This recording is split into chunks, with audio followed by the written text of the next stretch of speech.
എനിക്ക് വളരെ ഇഷ്ടപ്പെട്ടെന്ന് പറഞ്ഞാൽ 12 പ്രഭുക്കന്മാരിൽ നിന്ന് ഓരോ വടിയെടുത്ത് സമാഗമന കൂടാരത്തിലുള്ള നിയമപ്പെട്ടകത്തിനകത്ത് വെക്കാൻ പറയുമ്പോൾ ദൈവം പറയുന്നു 11 പേരിൽ ആരെ സെലക്ട് ചെയ്താലും വിഷയമില്ല, 12ാമത് ലേവ്യ കുലത്തിൽ അല്ലെങ്കിൽ ആ ഗോത്രത്തിൽ നിന്ന് ഞാൻ പറയുന്നവനെ നീ എടുക്കണം. അവിടെ മാത്രമാണ് കർത്താവ് സ്പെസിഫിക്കലി പറയുന്നത് ലേവ്യ ഗോത്രത്തിൽ നിന്ന് അഹരോന്റെ വടി എടുക്കണം.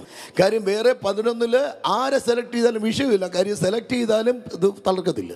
ഇവിടെ സ്പെസിഫിക്കലി പേരെടുത്ത് പറയുക, ശ്രദ്ധിക്കണം. The miracle with your name written is going to come. നിങ്ങളുടെ പേരെഴുതിയ ചില അത്ഭുതങ്ങൾ നിങ്ങളെ തേടി വരും യേശുവിൻ്റെ നാമത്തിൽ. പോസ്റ്റ്മാൻ തന്നിട്ട് അടുത്ത ആഴ്ച ഒന്ന് മാറിപ്പോയി സാറേ, കഴിഞ്ഞ ആഴ്ച ലെറ്റർ കൊണ്ട് തന്നത് അത് വേറെ ആരുടേതായിരുന്നു, അറിയാം നിങ്ങളുടെ വീട്ടിൽ കൊണ്ട് തന്നതാ എന്ന് പറഞ്ഞ് പോകുന്ന പരിപാടിയല്ല. ദൈവം പേര് എഴുതിയത്. ആപ്പിളിൻ്റെ ഫോണിൽ ഓറഞ്ച് എന്ന് എഴുതിയാൽ ഓറഞ്ച് ആകില്ല.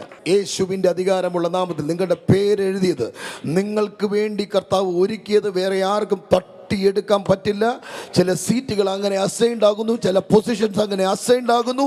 നിങ്ങൾക്ക് വേണ്ടി സ്വർഗം ഒരുക്കിയ ചില വാതിലുകൾ നിങ്ങൾക്കായി തുറക്കപ്പെടുകയാണ്.